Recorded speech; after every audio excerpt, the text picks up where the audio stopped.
Ministro de Minas e Energia afirmou que grupo de trabalho criado para discutir a situação do setor carbonífero terá 6 meses para apresentar estudos elaborados. Ministro Paulo Guedes diz que recuperação da economia em 2021 depende da vacinação em massa da população. Segunda-feira é dia de conferirmos a previsão do tempo para o restante da semana na região. Governador Carlos Moisés e presidente Bolsonaro sobrevoam presidente Getúlio e anunciam medidas emergenciais para recuperar a região atingida por forte enxurrada.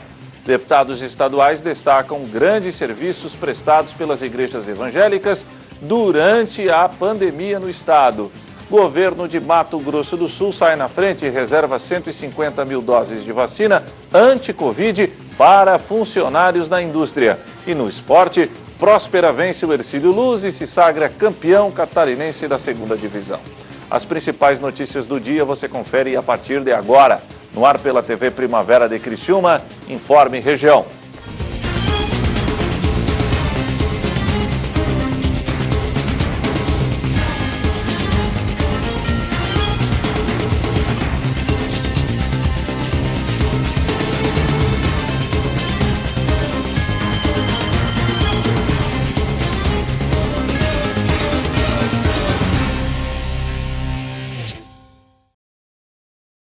Hoje é segunda-feira, dia 21 de dezembro do ano de 2020. A você que sintoniza a programação da TV Primavera de Criciúma, muito boa tarde.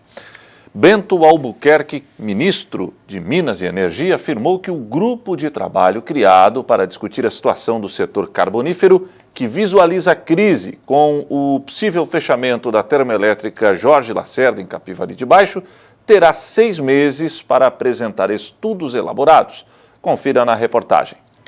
O ministro de Minas e Energia, Bento Albuquerque, afirmou que o grupo de trabalho criado para analisar o futuro do setor do carvão no sul de Santa Catarina terá um prazo de 180 dias para apresentar o diagnóstico e as ações para um futuro sustentável das atividades. A fala foi feita durante uma palestra na Federação das Indústrias do Estado de Santa Catarina, Fiesc, em Florianópolis. Segundo o ministro, a criação do grupo de trabalho será oficializado por meio de portaria no Diário Oficial da União nos próximos dias. A medida foi motivada pelo anúncio por parte do grupo da ENGIE de um plano de desativação escalonada do complexo termoelétrico Jorge Lacerda em Capivari de Baixo a partir de dezembro de 2021. A intenção da empresa é fechar o complexo até 2025, caso não apareçam compradores. Hoje, as usinas da Jorge Lacerda consomem praticamente todo o carvão extraído no sul do estado. Bom, na realidade, a questão do carvão mineral de Santa Catarina, ele já vem sendo tratado desde 2019, quando eu tive a oportunidade de visitar a cidade de Criciúma e conhecer todo o complexo do carvão mineral naquela região. E lá iniciamos os estudos e vamos lançar agora, até segunda-feira, um programa que é da utilização do carvão mineral de forma sustentável e, evidentemente, com viés econômico-social. E isso aí vai ser parte de um trabalho que vai ser conduzido não só pelo governo federal, mas também pelo governo do estado de Santa Catarina, pelas autoridades municipais e pela academia e por toda a sociedade da região. Bento Albuquerque contou que também será publicada uma segunda portaria com um plano de incentivo à modernização da atividade de geração de energia a partir do carvão mineral. Esse plano deverá ser apresentado em um prazo de 6 meses.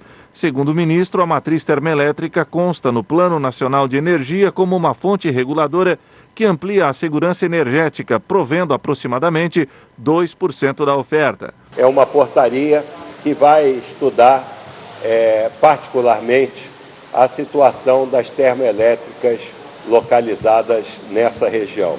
E ali vamos buscar não só um entendimento de como temos que tratar esse assunto, também como ações que serão desencadeadas para que a gente possa ter essa geração de energia que é importante para o país como um todo, mas também para manter a atividade socioeconômica da região de forma sustentável.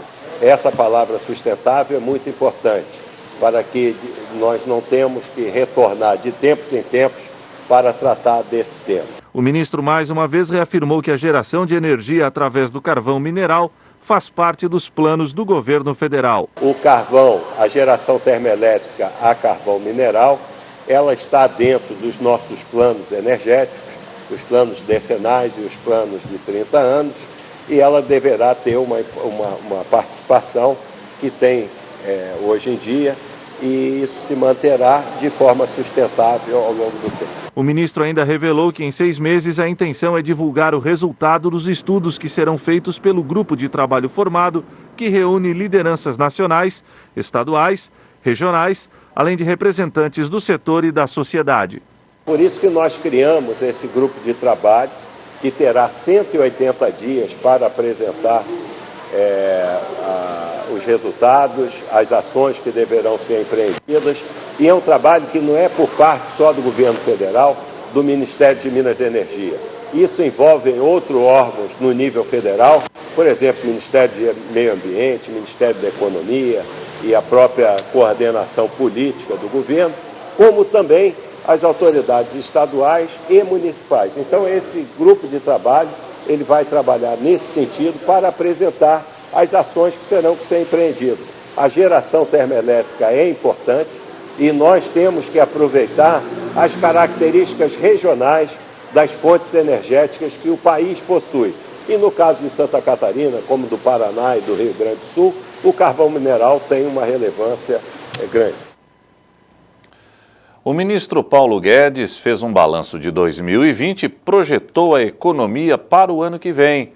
Para o ministro Guedes, a recuperação depende de uma política de vacinação em massa da população e ainda foi mais longe o ministro. Ele afirmou que a agenda econômica não avançou por culpa da pandemia. Na visão do ministro da Economia, a doença atrapalhou a agenda de reformas.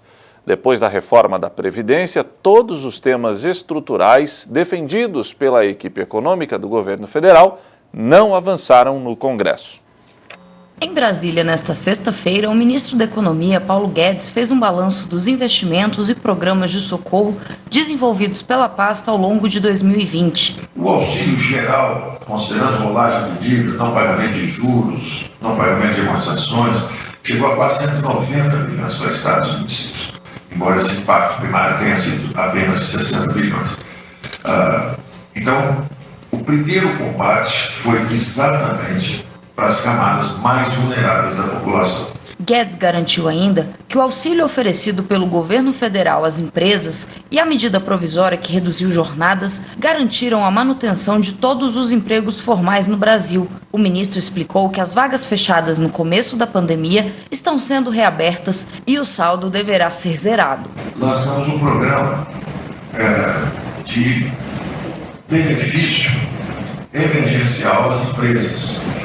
E foi um programa extraordinariamente bem sucedido. É possível que nós cheguemos ao fim desse ano perdendo 0 empregos no mercado formal de trabalho. Nós perdemos 900 mil empregos em março, logo que a pandemia chegou. Em abril, logo que a pandemia chegou. Maio, perdemos 300 mil. Junho, perdemos 20 mil. Julho, criamos 100 mil. Agosto, criamos 250 mil. Setembro, criamos 313 mil empregos. Em outubro, criamos 393 mil, quase 400 mil. Então, 100 mil, 200 mil, 300 mil, 400 mil. 1 milhão de empregos em 4 meses. Nós esperamos que até o fim do ano nós consigamos zerar a perda de empregos. Eu não acho que isso tenha acontecido em qualquer outro país. Eu acho que é o único país que conseguiu manter todos os empregos formais. Segundo Paulo Guedes, cerca de 4 milhões de pequenos empresários também foram beneficiados com o Simples Nacional, preservando empregos e fazendo com que pelo menos 650 mil pequenas e médias empresas continuassem abertas. E esses 4 milhões de pequenos empresários receberam o convite de passar no banco de sua preferência e receber uma linha de crédito. Esses programas que foram desenvolvidos para as menores empresas chegaram a salvar 650 mil pequenas empresas, pequenas e médias empresas. Além disso, lançamos programas de apoio para pagamento de linhas de crédito especiais para pagamento de folha de pagamentos, folha de salários. E esses programas de salvamento de empresas levaram mais ou menos também uns 60, 70 bilhões, quer dizer, uns outros 10% do auxílio total. O ministro da Economia, Paulo Guedes, destacou que o pacote de socorro às empresas correspondeu a cerca de 30% do valor total investido no enfrentamento à pandemia. O ministro explicou que a maior parte do dinheiro foi destinada à saúde.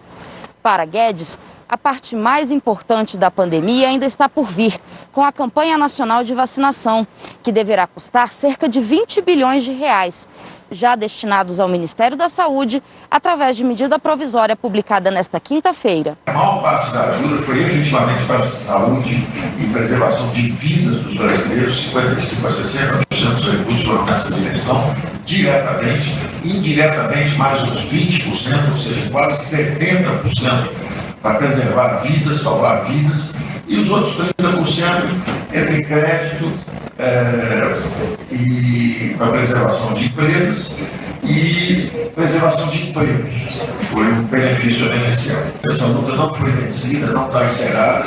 O capítulo mais importante vem agora, que é a vacinação em massa. São mais 20 bilhões, uma medida provisória que foi assinada agora.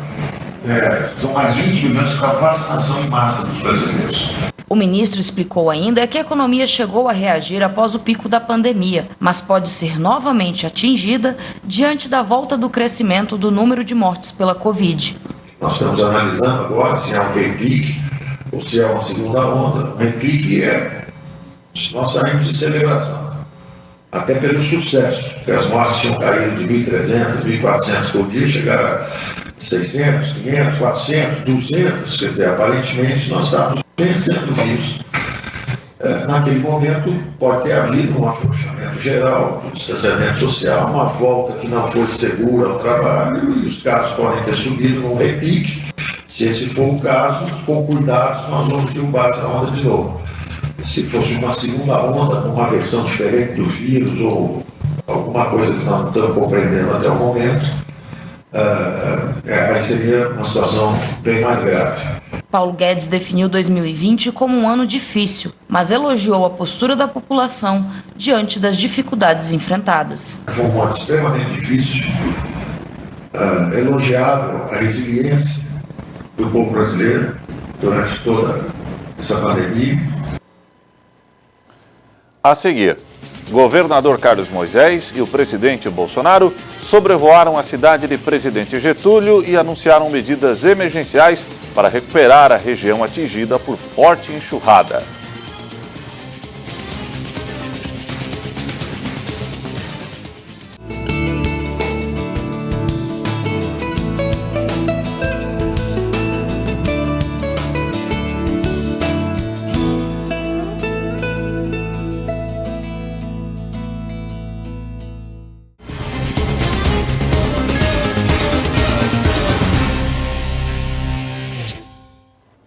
A segunda-feira foi de tempo bom, com céu parcialmente nublado. Confira agora como será a previsão do tempo para o restante da semana na região.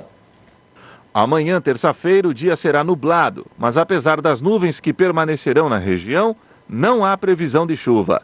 A temperatura mínima será de 17 graus e a máxima de 27. Na quarta-feira, o sol predominará em meio às nuvens, sem chance de chuva. A temperatura mínima será de 16 e a máxima de 28 graus. Na quinta-feira, véspera de Natal, o dia amanhecerá ensolarado e a nebulosidade irá aumentar durante o período. Existe a possibilidade de pancadas de chuvas entre o final da tarde e o início da noite. A temperatura mínima será de 17 graus e a máxima de 28. Na sexta-feira, Natal, o sol volta a predominar em toda a região. A temperatura mínima será de 16 graus e a máxima de 29. Os governos estadual e federal estão prometendo agilidade no repasse de recursos para o Alto Vale do Itajaí, em especial a cidade de Presidente Getúlio, atingidos por forte enxurrada na última quinta-feira. Confira. O governador Carlos Moisés recebeu o presidente Jair Bolsonaro na manhã do último sábado no aeroporto de Navegantes. Bolsonaro veio ao estado conferir a situação dos municípios atingidos pela enxurrada no Alto Vale do Itajaí. O presidente chegou a Santa Catarina no fim da manhã e, após receber as atualizações sobre a situação, sobrevoou a região junto com Carlos Moisés.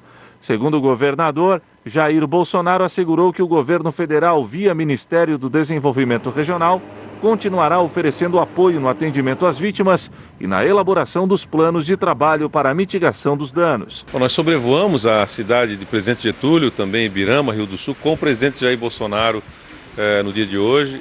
A conversa foi excelente com o presidente, colocou à disposição todo o governo federal, o Ministério do Desenvolvimento Regional e também a Secretaria Nacional de Proteção e Defesa Civil. Aliás, o secretário Lucas, nosso secretário nacional de Proteção e Defesa Civil, está em Santa Catarina desde quinta-feira. A gente sabe que para recuperar a cidade aqui são milhões de reais que nós vamos precisar para fazer a limpeza, enfim, e o governo federal não envidará, vai envidar todos os esforços, né? Não teremos limite de recursos, o que for preciso de aportar de recursos na cidade, esperamos que já na próxima semana esses recursos cheguem para que a gente possa recuperar a cidade aqui do Presidente Getúlio e todas as outras cidades que foram impactadas por esse evento. Após se despedir do presidente no aeroporto de Navegantes, o governador Carlos Moisés retornou a Presidente Getúlio para verificar os estragos in loco e levantar de que maneira o Estado pode prestar mais auxílio ao município e a todos os atingidos. Na sequência, o governador foi a Rio do Sul, onde também verificou os danos causados pela enxurrada. O governador ainda mandou uma mensagem de força a todos os atingidos pela enxurrada. Santa Catarina é um estado resiliente, é um estado que tem vários tipos de desastres, mas se recupera. O nosso povo, a nossa gente trabalha, há ajuda mútua. Eu vejo aqui pessoas de outras regiões do estado, civis inclusive, estão aqui ajudando as pessoas na limpeza das casas. O estado de Santa Catarina não se furtará ao governo do estado, bem como o governo federal, a recuperar o nosso estado nesse desastre, nesse novo evento climático que nós tivemos, e sabemos que de mãos dadas nós poderemos recuperar a cidade, resgatar a autoestima de toda a gente que vive aqui nessas regiões afetadas. Deputados estaduais destacaram a atuação das igrejas protestantes, as igrejas evangélicas de Santa Catarina, durante o longo período da pandemia. Acompanhe. Diante da pandemia, que já contaminou mais de 440 mil catarinenses e matou mais de 4 mil pessoas no estado, igrejas evangélicas têm trabalhado para dar auxílio aos mais necessitados ao longo desses 9 meses. Desde que surgiu o novo coronavírus em Santa Catarina, atendimentos para entrega de donativos e apoio emocional, psicológico e religioso foram dados a quem permaneceu isolado. Por isso, uma sessão especial homenageou na Assembleia Legislativa essas instituições. O presidente do Parlamento Catarinense, deputado Júlio Garcia, lembrou o papel dessas igrejas na sociedade durante o período. O papel das igrejas, ele é fundamental. E eu tenho destacado isso sempre. Não fossem as igrejas, a sociedade ainda teria mais dificuldades, seria mais desumana, mais injusta e mais desigual. Então, o que nós estamos fazendo aqui hoje é reconhecer esse papel. A cerimônia só foi possível graças a um requerimento do deputado Sérgio Mota, que representa as igrejas, mas que entendeu a importância da homenagem às instituições. A finalidade dessa sessão é parabenizar o trabalho que cada homem de Deus tem feito nesse momento, levando uma cesta básica, levando uma palavra aonde o índice de depressão cresceu por causa do confinamento. As pessoas andam atemorizadas, elas andam no vale da sombra da morte, sem saber, o vírus é invisível, é letal, elas andam, enfim, sem esperança. E é o momento que a igreja chega para trazer uma palavra de boas novas, uma palavra de esperança. É com alegria e gratidão que hoje venho falar em nome das igrejas evangélicas e de todos os homenageados dessa noite. Essa homenagem é um reconhecimento aos serviços prestados para a sociedade catarinense em iniciativa do senhor bispo deputado Sérgio Mota, que excelentemente tem representado o nosso povo do estado e da cidade de Florianópolis. foram 76 instituições homenageadas. Diversas igrejas de Santa Catarina tiveram as ações sociais enaltecidas pelo Parlamento catarinense durante a sessão, que contou com as presenças do governador Carlos Moisés e da vice Daniela Rainer. Eu tenho certeza que nós estamos aqui diante de homens e mulheres que dedicam a sua vida por amor ao próximo. E em tempos de pandemia, como citou o deputado, o nosso prefeito Juarez, como é importante, Bispo Mota, essa sua iniciativa de trazer essas pessoas aqui para homenageá-las, porque esse esforço pastoral, ele acabou sendo triplicado, quadriplicado nesses tempos difíceis que nós vivemos. A seguir, Próspera vence o Hercílio Luz e se sagra campeão catarinense da 2ª Divisão.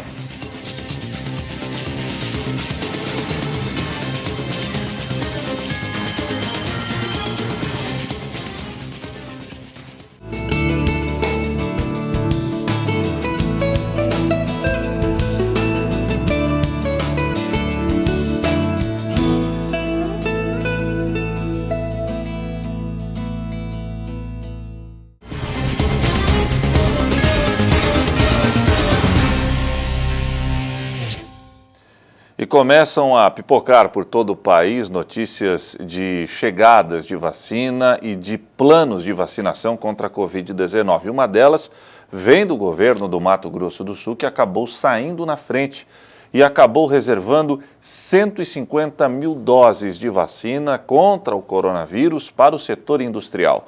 A intenção é não parar o ritmo econômico do Estado. Este exemplo está servindo de molde para o restante do país. A indústria em Mato Grosso do Sul conta com mais de 130 mil trabalhadores. E apesar do crescimento da produção em diversos segmentos, em consequência principalmente das exportações, o setor foi bastante afetado pela pandemia de coronavírus. A doença pegou muita gente, principalmente nos frigoríficos. E pensando em retomar a normalidade, o presidente da Federação das Indústrias de Mato Grosso do Sul protocolou o pedido para a compra de 150 mil doses da vacina contra a Covid junto à Confederação Nacional da Indústria, que está negociando com o Ministério da Saúde.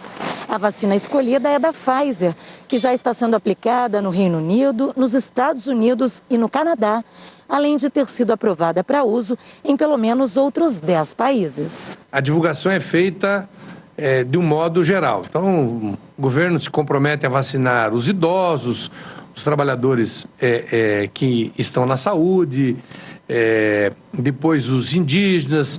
Aí nós temos os casos, por exemplo, do Ministério Público de São Paulo, que quer que os promotores sejam vacinados também. Então, começa essa discussão. E nós defendemos os trabalhadores da indústria. Desta forma, o presidente da CNI, conversando com a área técnica também do laboratório Pfizer, chegamos à conta de que a Pfizer teria condições de atender a indústria, os trabalhadores da indústria a nível nacional. Mas para nós, da indústria, o importante é que a vacina venha. Então, nós lá protocolizamos a condição de comprarmos a vacina da Pfizer, desde que ela seja liberada pela Anvisa ou de outro laboratório que tenha a liberação da Anvisa. De formas que eu reservei com o presidente da CNI 150 mil doses para atender os trabalhadores da indústria do Mato Grosso do Sul. Nas mesmas condições que a gente atende, por exemplo, a vacina H1N1, o SESI tem os protocolos de vacinação nas empresas ano a ano, nós vamos ter também a vacina do Covid, contra o Covid. Então, a questão é ajustar exatamente a liberação da Anvisa. Nós temos os recursos assegurados hoje para a compra das vacinas e aí também chegarmos à conta de o formato de aplicarmos aí essa vacina. Mas com certeza a vacina virá para atendermos os trabalhadores da indústria. Agora vamos falar um pouquinho de esporte. O Próspera é campeão estadual da 2ª Divisão 2020. O triunfo do time da raça foi longe de casa, não tão longe assim, né? Na cidade de Tubarão. A vitória dos comandados de Paulo Baier selou com chave de ouro uma campanha quase que irretocável.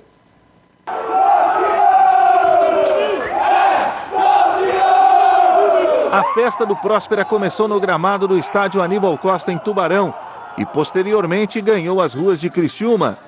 O time da Raça, que após 13 anos conquistou uma vaga na Série A do Campeonato Catarinense, também conquistou o título da 2ª Divisão e levou para casa a cobiçada Taça Nivaldo Martins, muito desejada pelos prosperanos, já que o homenageado foi, inclusive, presidente e atleta do time da Raça. Eu muito emocionado. Esse grupo aqui, sem dúvida nenhuma, um grupo que trabalhou muito forte, atletas muito comprometidos, né? A gente confiou no professor Paulo Baier, toda a comissão técnica, e sem dúvida nenhuma hoje aqui, contra uma equipe muito qualificada, sair campeão, sem dúvida nenhuma é uma honra para nós, para o Próspera, para a torcida prosperana. Mas quem acha que essa conquista foi fácil está enganado. Apesar de Gessé ter marcado logo no primeiro minuto de jogo, a disputa contra o Hercílio Luz foi muito acirrada. O time de Tubarão teve grandes chances, mas os comandados de Paulo Baier jogaram com inteligência. Tudo isso é estratégia, né? Eu acho que a gente já foi merecedor de ter ganhado lá, a gente empatou o jogo, mas poderíamos ter vencido o jogo. Acho que a gente foi melhor lá e hoje fizemos uma grande partida. Né, o gol no início nós precisávamos pressionar e pressionamos, é outro tipo de estratégia, né, e a gente conseguiu fazer o gol e depois o Gabriel foi muito feliz em relação a invadir, dar um toquezinho, fazer o segundo e matar o jogo. Então, tá todo mundo de parabéns aí que estava envolvido e só felicidade agora. Felicidade essa que só foi garantida no final da partida, quando Gabriel tirou o goleiro da jogada para fechar o placar de 2-0. Gol do alívio, do sentimento de dever cumprido. Um sentimento de felicidade, de dever cumprido, né? Por tudo que a gente construiu aqui no clube, né?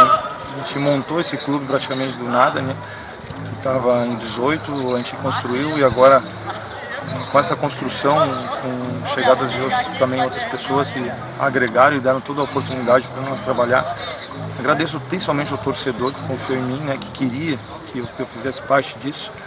E a gente possa dar mais um título aí ao torcedor, que é a grande relíquia, né, vamos dizer assim, do clube, né? Então, agradeço a todos os atletas por tudo que eles fizeram, se dedicaram ao máximo.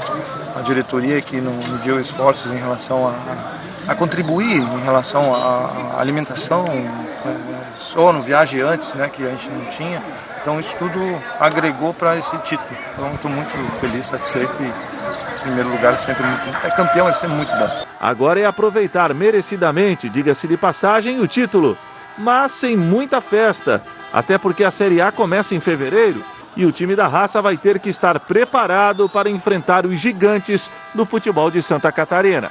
Essa torcida é demais, esse título é para vocês, sem dúvida nenhuma. 2021, o nosso trabalho vai ser para vocês, com uma equipe qualificada, com gente se entregando em campo como a gente fez hoje e todos os outros jogos. Então, torcedores prosperando, vamos fazer um 2021 muito bom, já que a gente conseguiu essa bela conquista aqui em 2020. Eterna e doce paixão, prospera, salve ao prosperar. Sempre o meu campeão. Parabéns para o Próspera e para todos os torcedores do time da Raça. O Informe Região desta segunda-feira fica por aqui. Eu voltarei amanhã, se Deus assim permitir. Para você, uma boa noite.